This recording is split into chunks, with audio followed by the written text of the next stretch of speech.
First of all, thanks for this chance to study together. I think perhaps what we can look at is the subject of the power of beauty, woman's beauty. You know that this subject, moving up towards Purim, to think about Esther's beauty and the power that a woman has in presenting her beauty, because that's a feature of a woman, and the Gemara says that's a very important thing. Amazingly, the Gemara says when a man gets married, he should think about beauty. Amazing. One opinion is children, one opinion is beauty. So let's try to think about the question of beauty in the world altogether, and feminine beauty, and how it should be used, what its challenges are, what's a Torah approach to this subject. Is that okay? I've seen more enthusiastic responses.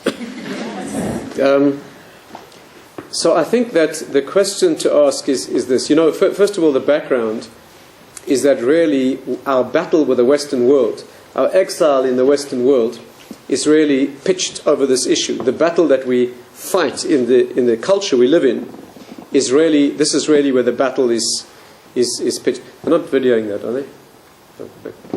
Okay. The way to see that is this. We come out of Hanukkah and we move towards Purim. You know that Hanukkah really is the battle. By the way, the heroes of those two events were women. At Hanukkah it was Yehudis, a woman who began the revolt against the Greeks. At Purim it was Esther. And the parshas we're reading now about leaving Egypt, leaving Mitzrayim, really it was Jewish women who pulled us through. So it's really woman's power that is central to the final Geula.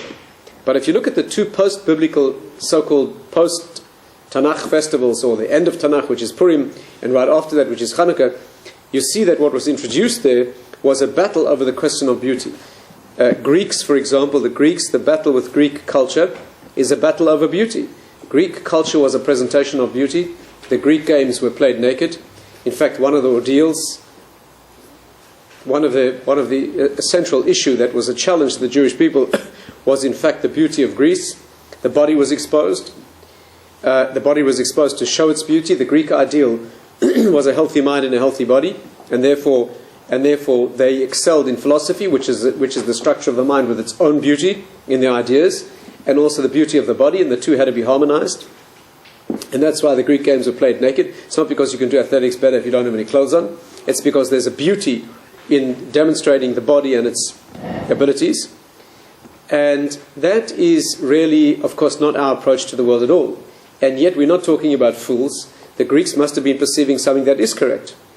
We need to delve into this and see what exactly is the battle here about the beauty of the body and the naked body and that issue. You know, of course, that the Greeks represent beauty, right? The Pasuk says that the world has three elements.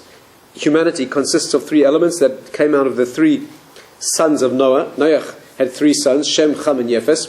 And we know that Shem represents those peoples who are Semitic peoples. Shem means the nominal concept, the concept of being able to name things, the intellectual, the spiritual, if you like. I'm sure you all know that the word Shem always means essence. Shem always means essence, right? Shem means a name, which is always a designation of the essence of the thing. Sham means a destination, which is always a compressed tachlis, right? Like Shamayim, for example. Shamayim is kol hashamim kulam. In English, you say heaven and earth. It's meaningless. But in Hebrew, it's eretz and shamayim. Eretz means running towards, and shamayim is kol hashamim kulam. Sham means a destination, an endpoint. In Hebrew, the verb sham means to give a value to assess a thing, to assess exactly what it's worth. That's sham. And of course, the word neshama, which means the soul, which is the essence of the human being, is of course the same root. And Shem is the one who is essence and represents spirituality. The opposite end of the spectrum is Cham. That's the hot-blooded nations, the ones who are expressing themselves in the sensual dimension. And the intermediate zone is Yefes. Yefes means beauty. Beauty means the quality of being able to take a form or an idea and express it in the material world. And that is the correct use of beauty. It's not invalid.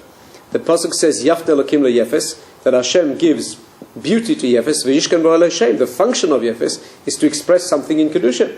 The Gemara says, based on this verse, that you can write a Sefer Torah in Greek. Amazingly. You can write a Sefer Torah in Greek. Imagine that. You go to shul, take out a Sefer Torah, it's written in Greek and it's kosher. You can write a mezuzah in Greek. Today we don't do it, of course, and today we couldn't do it because there's some doubt about whether the modern Greek letters are really the original. But Greek is so beautiful, unlike any other language, that the Torah can actually be expressed in Greek. So the correct use of Greece, the correct use of that beauty, is in fact to manifest some sort of spiritual idea in a physical medium. And that is quite correct. And yet there was a mortal battle fought between the Jewish people and the Greeks. And the subject of that battle really is beauty. So we need to look into that. And that's how we come out of Hanukkah with the theme of the... Vodka? Thank you.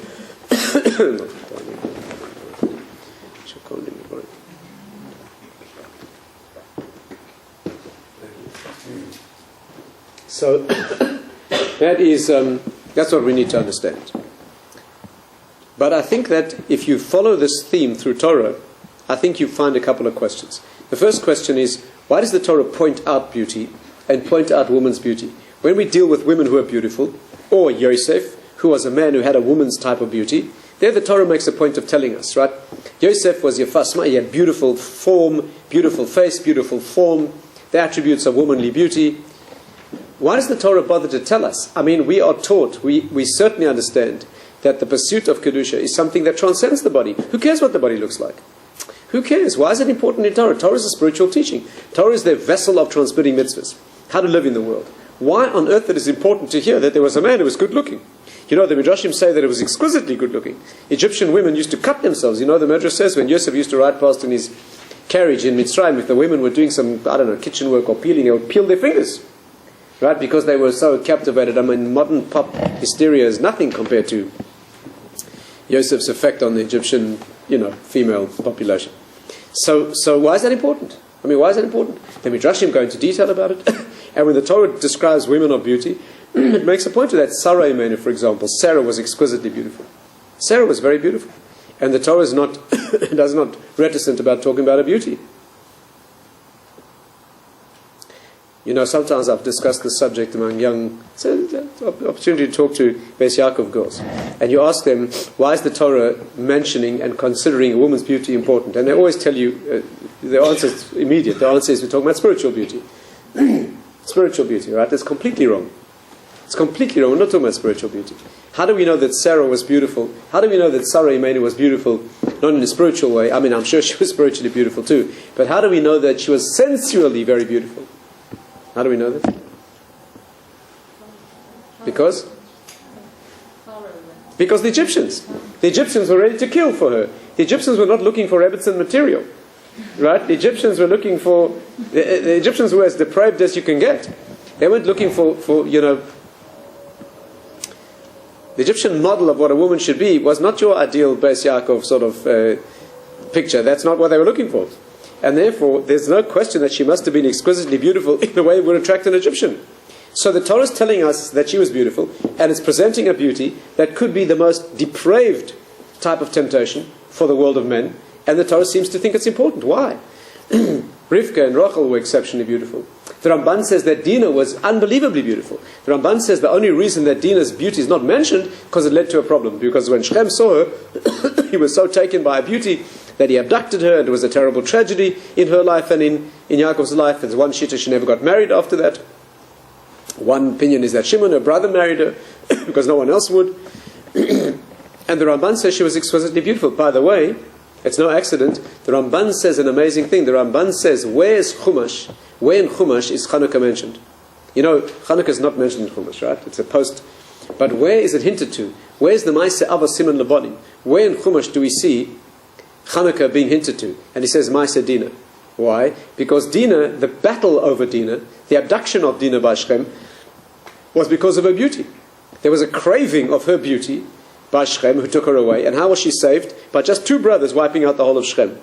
And he says that's exactly what happened in Hanukkah. The battle was over Jewish woman's beauty. There was a Greek decree that all Jewish girls getting married had to first go and live with the Greek governor. So the Rambam's language is that they stretched out their hands to Jewish women. And then how was Greece overcome? By a very small band of Chashmonaim, just like the two brothers who went and wiped out the whole of Shechem. The Chashmonaim went and battled the whole of the Greek Empire and won. And the Ramban shows you many parallels between what happened with Dinah and what happened with Hanukkah. And there again you see, Hanukkah was the battle over beauty, and Dinah was a tragedy resulting from woman's beauty. And the Ramban says the only reason the Torah doesn't mention her beauty is because it led to this problem. And wherever you look, the Gemara says, the Tanakh says, Abigail was so beautiful that when she was walking in her skirt must have lifted to some extent, and the light that shone from her leg, David HaMelech was able to walk for miles by the light of her beauty. Right? You have many examples like that. And the question that is troublesome here is, why is the Torah pointing out to you a woman's beauty? If you're writing a novel, or you're making, some sort of production, and you've got to have the atmosphere, and what people look like is important, but Torah is a way to be in the world, it's a way to relate to Hashem. Who cares what they look like? That is a serious question. That's question number one. But question number two, which I think is much more difficult, is that the Torah has two completely dichotomous or ambivalent approaches to woman's beauty. On the one hand, the Torah makes it clear that a woman's beauty is exceptionally important, and it tells us about Sarah. The Gemara says that Sarah's beauty was an echo of Chava. Chava, the mother of all humans, was so beautiful, her beauty was beyond description. And Sarah's beauty, Sarai-Man's beauty, was an echo of hers. Right? So on the one hand, you see that beauty is exceptionally important. It's important enough for the Torah to mention and to go into raptures about these women's beauty. And yet on the other hand, you find the Torah telling us that beauty is completely wrong. It's a trap, and it's nothing, and it's empty, and it's a false thing. Where do we find the Torah saying that? Sheker achen ve'evel hayevi. The same Torah that tells us about a woman's beauty being important tells us that it's sheker achen. That charm is sheker, and beauty is hevel. It's empty, completely empty. Right? What could be a bigger insult? What could be a clearer statement of the fact that a woman's beauty is completely irrelevant? In Mishnah it says, Al tistakel b'kankan, don't look at the can, look at the content. Right? Don't judge a book by its cover. Don't look at a person and judge their externality. Look at what's inside. Forget the superficiality, right? So you have plenty of statements in Torah that say that, right? Sheker achen v'hevel hayefi, right? It's sheker and hevel. In the yeshiva world, as many girls probably haven't got into this yet, but in the yeshiva world, when people get into shidduchim, so they want to introduce a young man to a young woman. If she's very attractive, they want to say that she's good looking. How do you say that in the yeshiva world? You say she's got lots of sheker and hevel. That's what they say. They say, this girl, I would like you to meet this girl. She's full of sheker and hevel. That's what they say. It's a nice way of saying. It's a nice way of saying. It's a frum way of saying that she's attractive. But the point is that the Torah says that it's sheker and hevel. So what do we do with this? We have on the one hand the Torah telling us about a woman's beauty. It's very important. A man should marry a beautiful woman. And beauty is very important, and the Torah praises women of beauty as if it's very important. And the same Torah tells us that it's a trap, and it's sheker, and it's hevel. If you want to look where Gemara talks about this, Gemara makes it very plain. Gemara says like this. There was once a girl, she was the daughter of the Roman emperor, or the Roman governor of the Middle East, whoever he was, and she once met Rabbi Shua ben Chananya. Rabbi Shua ben Chananya was one of the Tanoim. In fact, it's not accidental that he was the one who used to debate the Greeks. He used to go and debate the Greeks about spiritual matters and defeat them in these debates. And once she met Rabbi Shua ben Chananya, he was exceptionally ugly. He was very ugly. He must have been so ugly that she wasn't even embarrassed to talk to him about it. So when she met him, she said she saw this great rabbi, this famed mind, and she said to him, how could such beautiful wisdom be contained in such an ugly vessel? That's what she asked him. Shua ben Chananya, the greatest rabbi of the time, tremendous sage, and yet he was exceptionally ugly. Ironically, his body was formed by the sound of Torah. The Mishnah says when he was a baby, his mother used to wheel his pram into the Beis Medrash, that his ears should be formed by the sounds of Torah. And he grew up to be exceptionally ugly. When she met him, she was struck by the disparity. between the Kedusha inside and the ugliness outside. And she said to him, how could such beautiful wisdom, how could such beautiful wisdom be contained in such an ugly vessel? By the way, this question comes from a woman and a Greek woman, a Roman woman. You know that a woman, again, is the one who understands beauty. That is the concept of beauty. It comes from a woman's bina. What's the connection between beauty and bina? Women have a faculty called bina. Bina means the faculty of knowing how things are disposed, right? That's what bina means. Bina is a type of intellect that knows how to put things in their place, right? How to dispose things correctly. Bina is where things are constructed, where things are assembled, discerned and assembled. And therefore, of course, in the practical world, women have a sense of knowing how to arrange things and how to make things beautiful. That those two are deeply connected. So she's a woman, she understands beauty, and she's a Roman woman. Rome was the legacy of Greece. Greek culture was spread around the world by Rome. Rome was not a culture of its own. There was no specifically Roman culture. Rome was an empire that took Greek culture and spread it around the world. We live in that today. There's nothing in the Western world that is not Greek. Everything about the West is Greek. All political structures, all economic structures, all concepts of art, all theories of art, all theories of politics. The whole Western culture is solidly based on Greek foundations.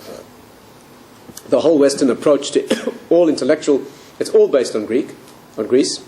And therefore this woman who represents the notion of Greece, which is beauty, and the concept of beauty in Greece and in Rome was a healthy mind and a healthy body, that if there's a beautiful content, it needs a beautiful vessel. And therefore, as a woman and as a Greek Roman woman, she sees a rabbi who's incredibly wise and incredibly ugly. She cannot understand the disparity. So she says to him, how could that be? So he said to her, what does your father keep his wine in? So she said, like everyone else, he keeps his wine in clay vessels. You know, they used to keep the wine in earthenware amphora, the glazed clay vessels. So he said to her, but surely that's not fit for a king. Surely a king's wine should be kept in gold and silver. And she thought that was a good idea. So she went back to the palace, and in the father's wine cellar, she had all his wine put into gold and silver vessels. Now, when you put wine into metal, it goes off. The alcohol reacts with the metal, and all the wine was spoiled. So when they served wine at the Caesar's table and it was all ruined, he said, what's going on? She said, the Jew told me to do this. So he called in Rabbi Shimon Hanani, and he said to him, what's going on? So he said like this. He said, your daughter asked me how such beautiful wisdom could be contained in such an ugly vessel. I tried to show her. I showed her that when the vessel makes much of itself, it spoils the content. When the vessel gives its own importance, when a vessel only holds, when a vessel is only a content, is only a vessel, it holds, it has nothing other than contain the content, that doesn't spoil the content. But when the vessel, you know, in Musa, this is called Gaiva. In Musa, if you know, all these ideas in Ashkafa can be translated into Halacha, and they can also be translated into Musa, right? Torah is always like that. In Musa, this is called Anova, Gaiva Anova. Anova means that you are nothing, then you can be filled with the real content. The greatest person who ever lived was Moshe Rabbeinu, because he was the humblest. He was completely transparent. Since there was nothing of him, he could be filled, and paradoxically, of course, he becomes the greatest human being who ever lived. But if you want the content to be pure, then the vessel must be utterly transparent. The vessel must do nothing other than be a vessel. As soon as the vessel wants to show that it's also important, it spoils the content. That's what I said to your daughter. She was not impressed with that answer. She was the thinking girl. The Gemara obviously doesn't talk about idiots, fools. She was a very clever woman. And she said, I don't accept your answer. I know rabbis who are very good looking and very wise. You tell me that to be a wise rabbi, you need to be ugly. I know rabbis who are incredibly good looking and very wise. She was thinking probably of Shmuel Kohen Gadol. The Gemara says he was so beautiful that when the Romans killed him, the daughter of the Caesar asked her father to spare him because he was so beautiful. He refused, so they skinned his face.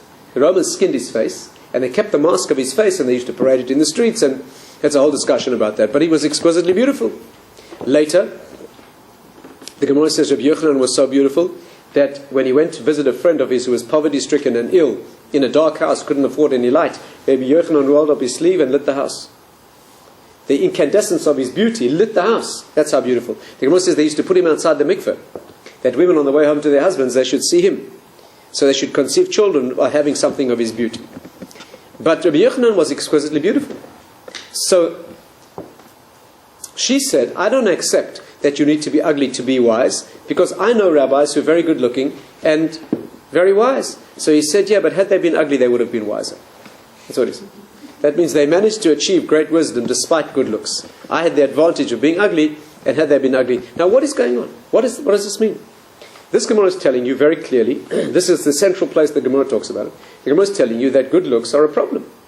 That if somebody is exceptionally good looking on the outside, then it damages the content. And therefore, it's much better to be ugly. And you see that clearly, by the way. If a person is too good looking, you see their content is not taken seriously. If you look at the world around us, if a girl is exceptionally beautiful, it's a big disadvantage. A little girl brought up exquisitely beautiful. She's always been praised for her beauty and her prettiness. No one, and her identity, a sense of self, is how pretty she is, and she never develops content. Right in the Havdil, in the world around us, if you took one of these beautiful stars, yes, and she came out with some philosophical comment, people would laugh. They wouldn't take her seriously, because she's identified with the external, and that is what the Gemara is telling you. That in fact is correct. When there's a beautiful exterior, then you get stuck at that level, and that's who you identify the person with, and there's a damage to the content. So we have a major contradiction here. Did I convince you of that? Anyone? Yes? No? No? On the one hand, the Torah presents beauty as a very, very positive thing, and it's very important that the four mothers of the Jewish people were exceptionally beautiful. And on the other hand, the Torah makes it plain that nothing could be worse than beauty, and nothing could be better than ugliness on the outside. And how are we going to handle this contradiction? By the way, Esther was not beautiful. Esther was not beautiful. The women who came before her, Abigail, Sarah, Rivka, Rachel, they were exceptionally beautiful. When you get to Esther, she wasn't beautiful. The Gemara says she had a green face. She had a green face. According to one measure, she was 75. You know that? According to one measure, she was 75 years old. Can you imagine? And she needed beauty. She needed beauty because she had to attract this king Achashverosh, and she had a chut shel chesed, some sort of attraction that he found in her. The Gemara goes into the details, but she wasn't good looking. Can you imagine what's going on? This Persian king is collecting young unmarried girls from around the kingdom. He's the king of the whole world. He's got 127 countries to collect beauties from. He sends out his agents to find beautiful young girls. Those girls must have been stunning. And then he brings them to his palace and he has them pickled in perfumes and musks and, month after month. It's enough to drive a feminist up the wall. And then finally, he takes his pick and the agents go out and they choose all these exquisite young girls, and among them is a married woman who probably is 75 years old with a green face. I mean, what is going on? Why is that? Why is it that women up to that in Tanakh have a special beauty, and yet when it comes to Esther, she's this very strange sort of hidden type of beauty? What does it mean?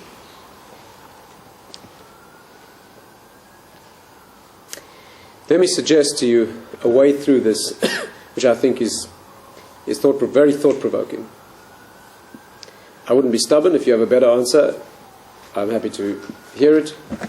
But I think a way to begin thinking about this is as follows.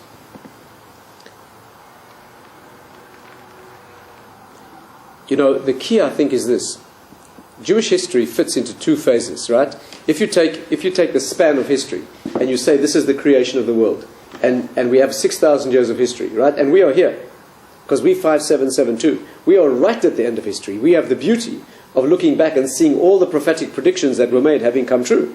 The only thing we haven't seen is the final Yemei Mashiach. We haven't seen that yet. But we've seen all of history unfolding the way the Torah originally said that it would. And these 6,000 years of history that we experience, they can be broken down in many ways. But one of the keys to understand, a major key in understanding all of Torah, in fact, without this, really almost nothing makes sense in Torah, is to know that if you go back from where we are, about 2,350 years, you get to a watershed event in history that makes all else pale into insignificance. And this was the moment that prophecy ended. Up to this, you have what's called Gilui Ponim. You have the centuries of Hashem revealing himself. And then you have our centuries, which are called Hester Ponim. And the difference is that in the first centuries of world history, until Nevuah ended, you had Hashem revealing himself completely openly. You had miracles all the time. You had millions of prophets. The Gemara says the Jewish people experienced more than 1 million prophets. 1,200,000 prophets during those years. Prophets means that there were people who could tell you anything, the future. If you lost something, you went to the Navi. If you were ill, you went to a Navi, you didn't go to a doctor. They knew everything. Everything was clear. There was no argument among the Jewish people. You know that there was no halachic argument until then. Can you imagine Jews without argument? Talk about miraculous. I mean, There was no atheism here. Nobody denied the existence of Hashem. Nobody could. You saw it openly. There was idolatry. That's another issue. Idolatry means making images of forces in nature and dealing with intermediaries. That needs discussion. That's not tonight's subject. But there was no atheism. It's called Gilui Ponim. There were no human opinions. Everything came down from Hashem. There were no decisions that people had to make. There were no decisions. If the Jewish people had to make a major decision, they went to the Navi. They went to the Urim V'Tumim. They went to the Beis HaMikdash or the Mishkan. They looked at the Urim V'Tumim. Hashem told them what to do. Right? It was completely open. And then you get to a phase, which is the phase of the closing of the Nevuah. At this time, 2,350 years ago, just between Purim and Hanukkah, the lights went out. And then we moved into the phase that we live in now, where there's nothing clear at all. No Nisim, there's no miracles, there's no revelation, there's no Nevi'im. The Rambam says for every nes that occurred in the world, you needed a prophet to be present. You needed a Navi. And no nes, think about it.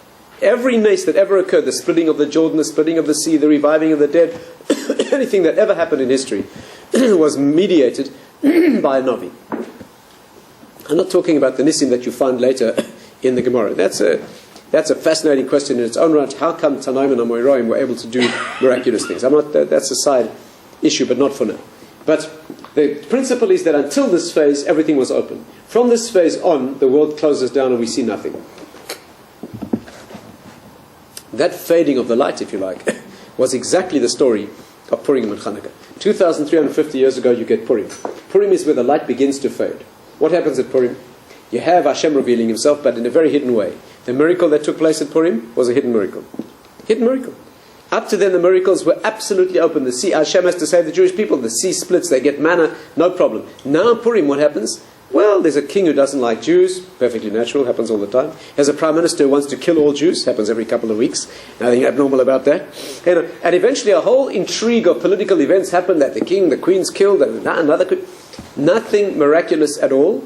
The Jewish people needed tremendous perception to see that some hand was moving events, right? Not only that, the Megillah doesn't mention Hashem's name. There's virtually nowhere else in Tanakh that doesn't mention Hashem's name. In fact, the word Megillah means to roll up and close, and Megaleh means to reveal. It's exactly two opposite themes rolled into one. The Gemara has a debate. Is the Megillah of Purim Nevuah or not?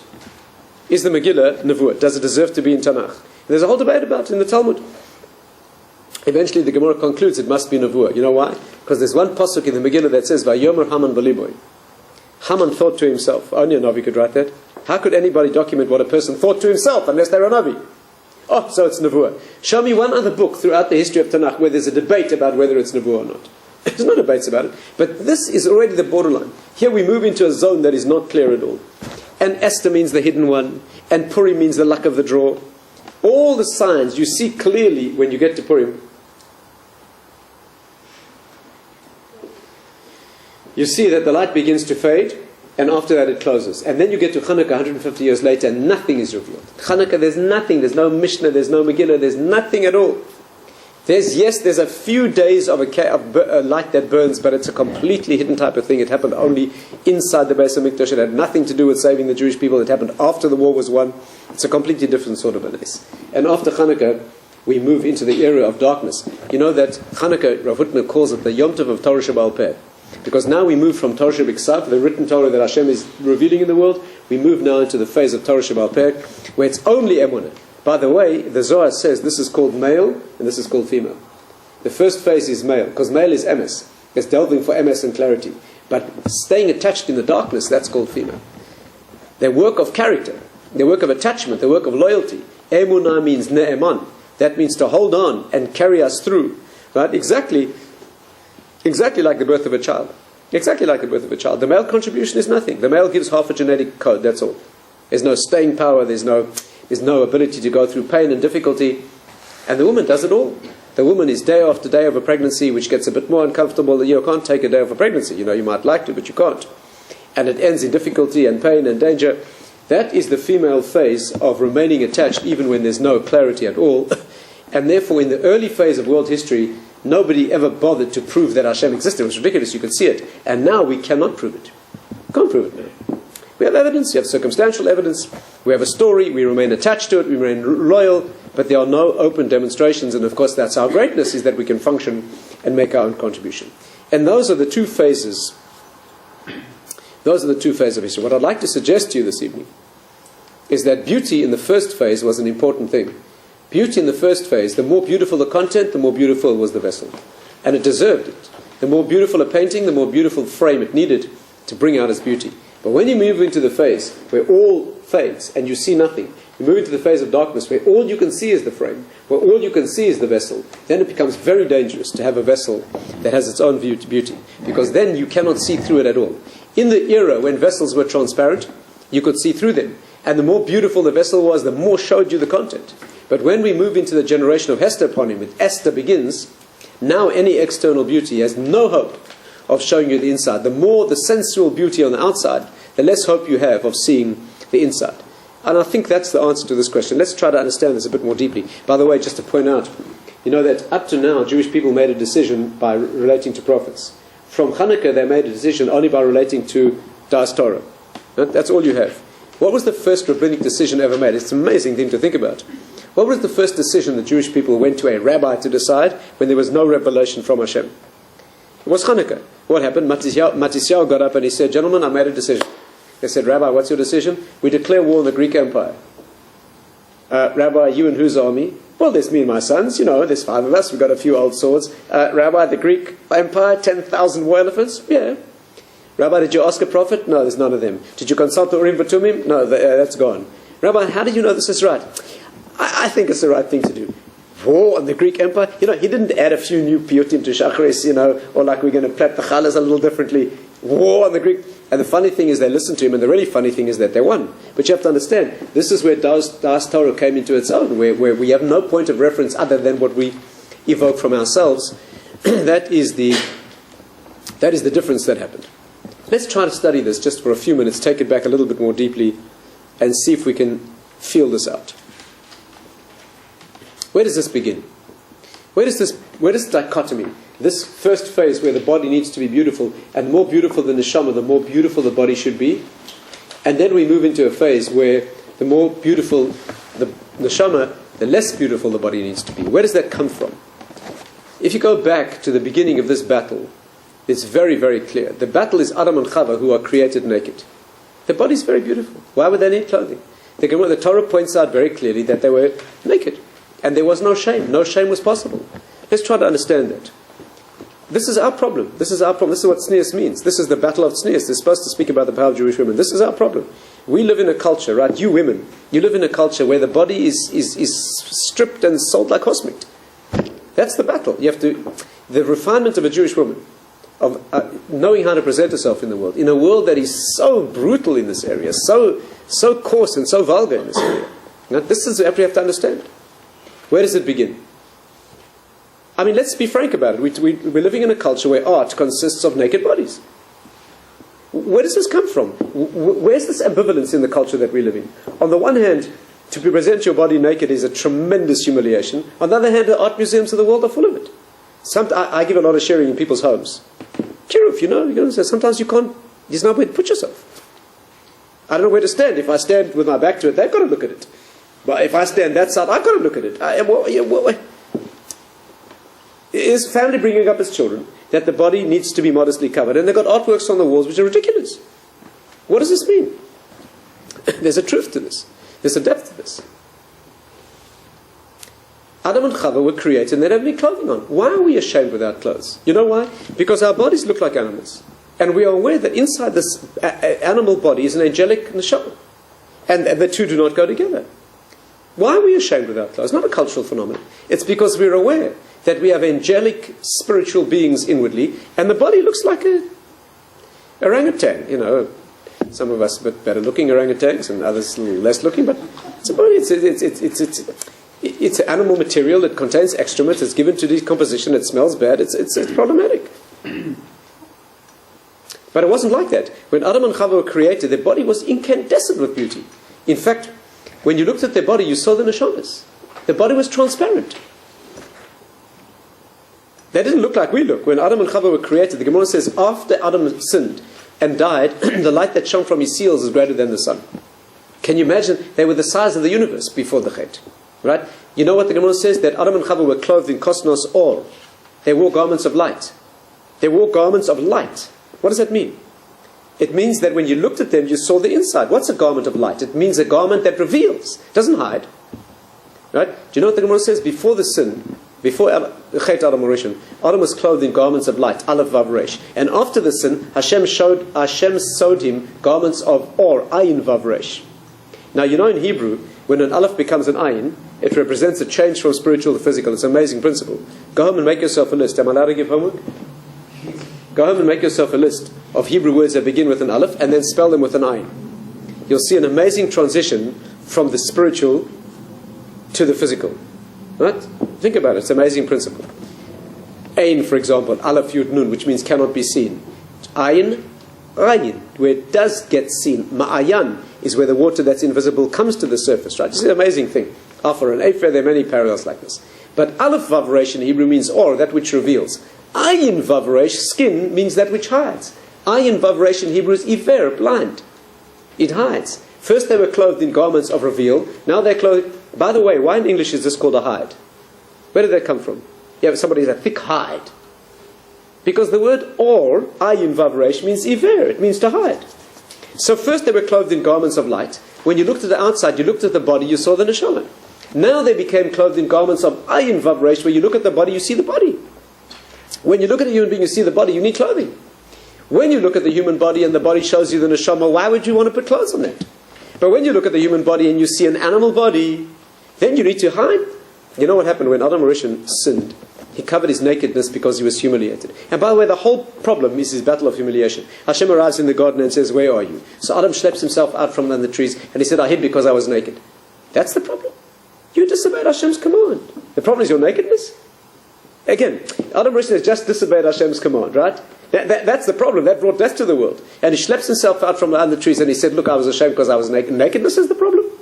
But of course it is. That's the problem was before. You know what Rav Dessler says? Rav Dessler says that before, when Adam Rishon was created, he was so spiritual that you could not see his body. When you looked at his body, you saw his neshama. He says it was as difficult to see his body as it is to see a neshama now. Now when you look at a human being, you can only see the body. You can't see the neshama at all. The only place you can see a neshama is what's called ziva panim. There's a faint glow on the face. I can tell you as a doctor. I've had to spend, unfortunately, too many times watching people die. And a moment before death and a moment after death, there's some strange change on the face. But it's very hard to put your finger on. Because the light fades, but it's very hard to see. But when I looked at Adam Rishon, so all you see now is the body. If you look very hard, you can see the neshama. When you looked at him, you only saw the neshama. If you looked very hard, you could see the body. By the way, that's why the face needs no garment. Because the face has a little bit of that original. Face in Hebrew is panim, the outside. Same word as panim, inside. That's why you don't need garments on the face. There's no tznius problem with the face. Because the face shows you already a little bit, because the body doesn't do that. The human body is the same as a monkey. The face is not. The face is unique. It shows a kedusha, especially somebody who's refined. You see something on the face. and therefore their panim is the panim, and therefore the face does not need garments. But when Adam Rishon, Rabbi Dessler says, when you looked at Adam Rishon, it was like looking at a 1,000-watt electric globe. You could only see the light. If you looked very carefully, you could make out the outlines of the glass. And after the Chet, he became a creature that when you look at him, you see only the body. What's the solution? So Adam tried to cover his nakedness. And Hashem arrived and said, I'm going to teach you a lesson. From now on, for the rest of history, you must always make the problem become the solution. Now take garments and don't use them to hide yourself. Use the garments to reveal your dignity. And he sewed him garments, and that's why he's so fussy about clothes. They shouldn't have any stains on. You have to have special clothes for Shabbos and Yom Tov. The dignity of clothing. And by the way, that's why in the pre-Messianic age, clothes are becoming more and more disheveled. You know that? If in Western culture, if you go back 100 years, you had to be properly dressed. In England, a man wouldn't walk in the street without a bowler hat and a fancy umbrella and a suit like that. Today, I had to tell you, I'm not that old, but I remember a time when you couldn't go into a restaurant unless you had a jacket and tie. Today, you can walk in your pajamas with somebody's beer advertised across the chest. The more sloppy, the better. You can walk in smelly sandals and tattered shorts, and it's fine. People go to the opera that way, But there was a time when nobody walked in the street without a hat, because there was the dignity of the body, and the clothes made that. And therefore, that was the concept. The concept is that the garments, now they hide you, but the purpose of the garment is to hide the nakedness and reveal the dignity. You know what the word is for a garment? Levush. Levush spells lo bosh, not to be ashamed. And the other word for beged, the other word for a garment is a beged. Beged means treachery. Beged in Hebrew means to be a traitor. Because when you wear garments, Is this who I really am? In Old English, the word for a traitor was a turncoat. A turncoat. Because now you wear a beged, who knows if that's when a king wears royal garments, they hide the king, but they reveal his royalty. That's why we need clothing now, because we cannot, the body now no longer shows the neshama. The solution to that is you have to hide the nakedness of the body, the animal nature of the body, unfortunately in a treacherous type of a way, and be loyal so that you bring out the genuine content of the body. By the way, it's very interesting. Beged means treachery. An overcoat in Hebrew is a me'il. It also means treachery. In Hebrew, me'ilah means to go into something holy and take it out to the profane and betray it like that. Very interesting, amazing thing. According to Kabbalah, beged, you know what beged means? According to Kabbalah, Aleph is always the letter of the neshama. Are we allowed to mention Kabbalah? Aleph is the letter of the neshama, right? Aleph is always silent. It means one. It means the highest. Spiritual, it has no sound. And after you get Aleph, you get Beis Gimel Dalet, beged. The neshama, and the next three letters, as they've been created, are the vessel the garment that contains the neshama that presents it in the world, right? That is how the Aleph base. And therefore, Adam Rishon, Adam and Chava were not ashamed. They couldn't be ashamed. Nothing could be more beautiful than the body. These people who present the nakedness of the body as beautiful, there's a truth in it. There's a truth in it. Do you know there's a naturist movement now? Do you know that? They call themselves naturists. It's a nudist movement. They have colonies, where you go. These people are not idiots.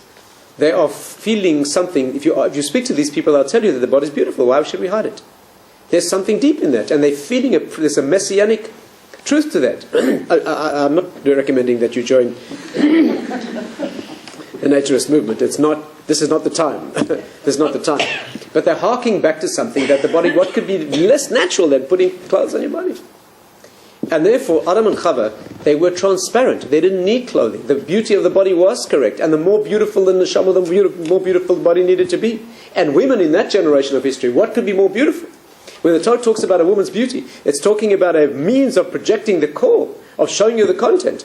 And the more beautiful the neshama, the more beautiful the body needed to be. And the more. But when you move into the generations of darkness, now when we see nothing, there are no nisim, there's no nevuah, there's no projection, there's no penetration. Now you can't see through. Now the more the body speaks, the less hope you have. And therefore, in this generation, women are beautiful. And then we get Esther. Esther's a different type of beauty. Completely. Maybe we'll finish with this. Unless you have any questions. Sarah Imenu, the most beautiful woman. So it says one of her names was Yiska. So the Medrash says, Ki akol sochin beyofia. Amazing thing. Ki akol sochin beyofia. Because everybody could see through her beauty. What does it mean to see through a woman's beauty? Sochen in Hebrew is to see through.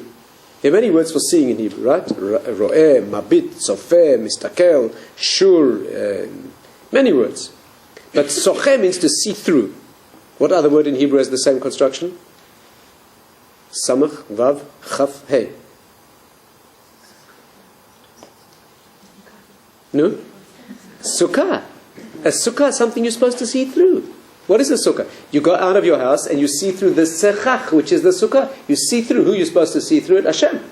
You go out of the impervious solidity of your house and you go into a place where you can actually see through it. That's what a sukkah is. Soche means to see through something. Sarah Imenu was so beautiful. What does it mean to see through a woman's beauty? It means that she took her sensual beauty, enough to drive Egyptians crazy, to murder, and she projected that in the world in such a way that when you look at her, she took a woman's beauty that can be presented in the world, that a man can look at that beauty and make him think of the lowest, of the most animal, make him think of a horse. Excuse me? And she presented it in such a way that you looked at her and you saw an angel. That's sneers. Sneers doesn't mean... Some people think sneers makes you make yourself look ugly. That's very tsanua. If a woman looks like something the cat dragged in, that's very good, that's very good, That's not tsanua, that's just ugly. Sneers means that you take the very beauty that could be used in the world to bring down. If you're an Egyptian, there's no hope for you. Egyptian's always going to see that, right? And that's what an Egyptian is. But if you take the beauty that could be provocative, the beauty that can be sensual, the beauty that can be used to emphasize its own being and make a fixation on the body, and you can present that with a refinement that elevates. A person looks at that beauty and that refinement, and it's a projection of such a dignity that elevates and draws people upward. That's sneers. And of course, that's why it's not only the length of a skirt and a sleeve. It's a deportment, and it's a way of speaking, and it's a way of being in the world, and it's perfume. Sometimes you go to a place, a woman walks in, half the men fall over anesthetized. You've got to call out Salah, you've got to resuscitate them. That's not sneers either. Sneers is many things. It's a refinement. It's a knowing how to carry yourself in the world in such a way that your beauty speaks of something higher. Today it has to be extremely guarded, because there's such an easy tendency to stick at the level of the material and the exterior. That's the importance of tznius today. It's not because we are verfrummt, or we're extreme, or we're prudish, or we don't understand the beauty of the body and its functions. It's not the point. The point is that we live in a generation, the further we get, the closer we get to Yemosah Mashiach, the worse the problem becomes. The more the external speaks, the more it obstructs the internal. The more the vessel is a threat to the content. The more... And therefore we move deeper and deeper into an era where the woman that we look up to is Esther. That we no longer can function in a way. We can't... The world no longer has an echo of the beauty of Adam and Chava, where nothing could be less functional than clothing. Where the body was so beautiful that the naked body showed you its content. When you looked at the body, what you see is what you get. You saw the neshama.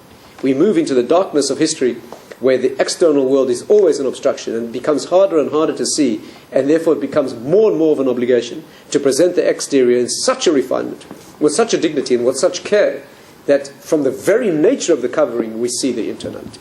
If there are any questions that I'm able to answer, I'm happy to. Yeah. Got two. The first is, why is there a focus on feminine beauty in the early days? You talk about Sarah being beautiful. What about Abraham?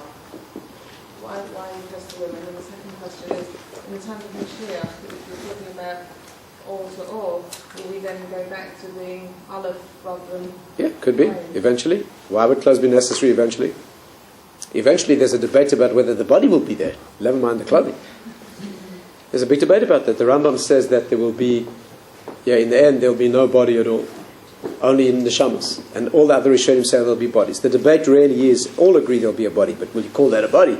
The body itself will be luminous, it will be like the neshama. First of all, it isn't only men. Yosef is described as beautiful. It's not only men.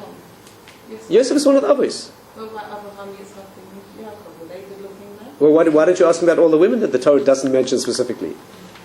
Yosef is the one, and you know why? You know why the Torah describes Yosef as beautiful? Because Yosef is the one who represents the purity of male-female connection, and that's where beauty is. What is Yosef? Yosef is the one who resists an illicit relationship. And because in Torah, in the non-Jewish world, beauty is always a connection to something immoral. In Torah, beauty is always a connection to something moral.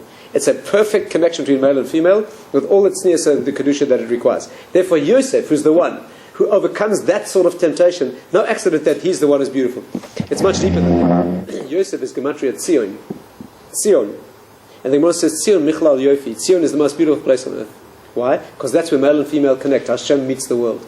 Hashem meets us in Tzion. Tzion and Yosef, the same thing. The Medrash says there are many, many parallels between you. Because Tzion Michlal Yofi, Yerushalayim is the most beautiful place on earth. Why? It doesn't mean physical beauty. It means that the spiritual meets the physical in Yerushalayim, and that's a very special thing. That's called Yosef. There's many, many other connections with this. The Gemara asks why the wife of Rabbi Gamliel, why did she have such incredibly amazing children? And so she said because she never, even the walls of her house saw her hair. You see that the beauty is its nearest, right? It always goes together in Torah, and therefore you always find that Avshalom, for example, who was incredibly beautiful, was a Nazir. Avshalom was so beautiful, was a Nazir. A Nazir is a person who keeps away from undue attachment to the physical. You see, time and again, that's the Torah theme. Yes. Yes, please. With the Zohar of Yeshua, I mean, is it that now the external, the world becomes... What did who mean? Yeshua ben Chananya. Yeah. He meant to show her that now that we're no longer in the phase of the early generations, Rabbi Ishmael Cohen Gadol, who goes back to that phase incredibly, Rabbi Yochanan, who was so beautiful, is called Mishapira di Yerushalayim, from the beautiful ones of Yerushalayim. He was the editor of the Talmud Yerushalmi. Talmud Yerushalmi is the end of the Gilui of Torah Shebiksav. You know, when the Torah Yerushalmi wants you to see something, it says, Tachazi, come and see. Things are revealed. The Bavli, the Talmud Bavli, which is the generations of darkness, always says, Ta'ashma, come and hear. If they listen in the darkness, you won't see anything anymore. Therefore, all these beautiful people, Rabbi Shmuel, Kohen Gadol, Rabbi Yochanan, they're all the phase of the revealed world, where beauty is a mila, is an advantage. And as soon as you move beyond that world, you get into Yeshua ben Chananya, debating the Greeks, where there's no longer any revelation of that. you now move into the real depth of the generation of Torah Shabbat Peh. There the message is, the more beautiful the body is, the more you'll be allured into seeing the beauty of the body, and you won't see the content. That's the transition. Yes, please. Why is it just that, like now, as you see people into Jewish history, the like more secular world, the like layers of clothing come off? Why now and not that? You mean why is it worse now than before? Yeah. Why is this problem worse? Because as we go lower in the human form, approaching Mashiach, we get down to the lowest parts of the human being. We get to the most sordid and the lowest and the crudest, the most vulgar. And that will be the showdown before Mashiach comes. That's the problem. The early battles were battles of the mind. They were battles of the heart.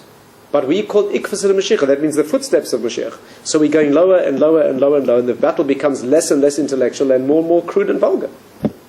I can tell you personal experience. In the last 30 years ago in the world of Kiruv, so to speak, there was violent intellectual debates, and it was. Today is no one interested in that. Today it's just expression of the body. It's not, I have not had a good argument in the world of Kiruv for 25 years. They used to come and debate evolution and philosophy, and so people don't know about that anymore. They're just into making money and into the physical expression, right? That's the nature, the history. That is the nature of the progression of this devolution of intellect. Yes, and therefore it becomes more and more important as we move along that its sneers is a refinement, and it becomes more. The more the body expresses itself, and the less hope there is of seeing the neshama, the more we need to do this work. Yes, please. Excuse me? Can you touch on hair covering? On hair covering. What would you like to know about that? So, the woman's hair being the most beautiful aspect of Where does it say that? no. No. Why should hair be the most beautiful aspect?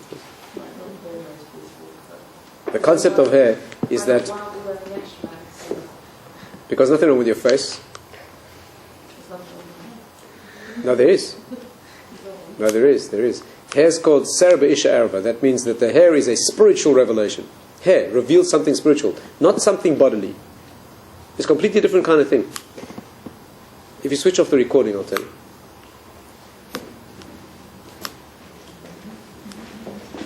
So I can deny it.